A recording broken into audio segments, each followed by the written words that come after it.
turn your back on a lady.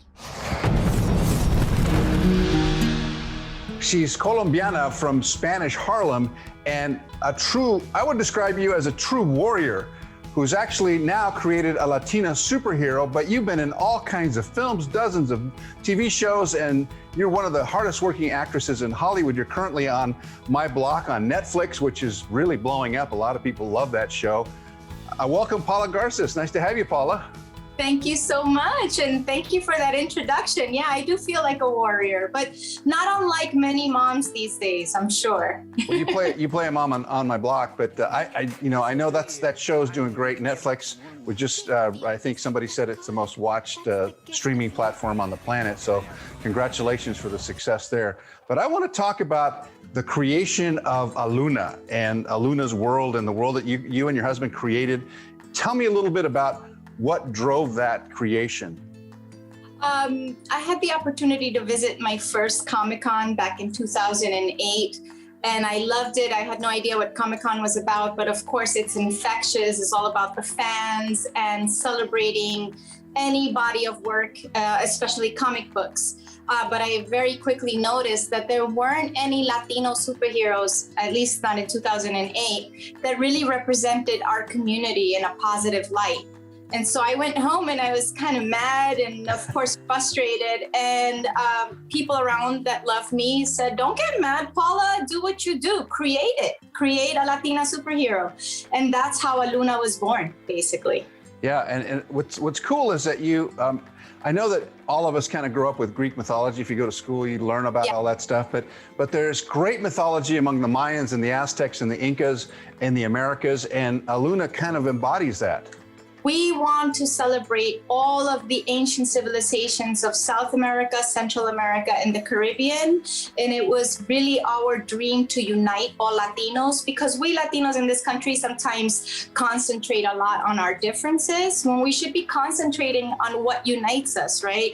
Our immigrant story, the fact that we have these rich cultures that we come from, the fact that we speak Spanish, with different dialects and different accents, but we speak Español, right? Nosotros hablamos Español. And the most important, we're very hardworking, and we're all about family and community and really uplifting each other, right? And so that's what I wanted to create as far as the Aluna comic book, to celebrate these ancient civilizations of Central, South America, and the Caribbean with all of their splendor and their magic and their mysticism, and mix it all together and ask a big question. What if there was a warrior, a Latina warrior, that brought all of these civilizations together to give the conquistadors a way to go?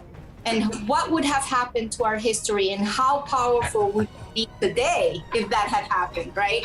Yeah. So it's definitely, it's an underdog story. It's a story of hope, but there's lots of action, there's adventure, there's romance. So I hope people really start to appreciate Aluna and really follow me and follow the comic books, the video game that's coming out in May. And who knows, let's dream big. Let's do a TV series, right? Maybe the Netflix of the world would listen. No, of course they will listen, because you're a powerful force. And I think it's really interesting that, so much of what you do in your work, the trials and tribulations of your early life and the ups and downs that you had growing up in Spanish Harlem and succeeding in Hollywood, and then having to go back to face, the failures of what you were facing at the time in your life. You've risen above that, kind of like Aluna. So tell me about how your personal life and your comic book character life kind of intertwine. In the beginning, when I was really starting to question, like, okay, so what would a Latina superhero be like, or what do I want her to be like?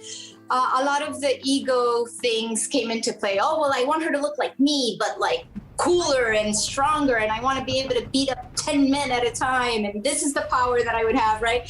Very, very stereotypical Latina, right? And then I started to realize that I had bigger questions, deeper questions about, like, where do I come from and how do I fit in this country? Yes, I'm Colombian, but I was born in New York, but I still feel like an immigrant. But sometimes I don't feel Colombian enough or Latina enough. And in this country, I'm not, white enough or American enough sometimes, right? Dare I say it? Yes, I said it.